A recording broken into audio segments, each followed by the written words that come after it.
Today we're going to change the air filter on a Stihl FS56 brush cutter.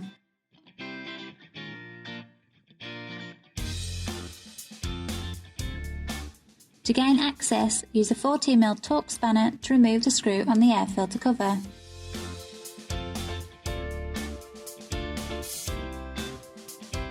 You can now remove the old air filter.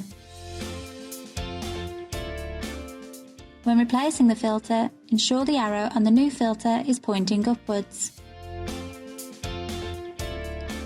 Fit the cover back into place and tighten the screw with a Torx Spanner.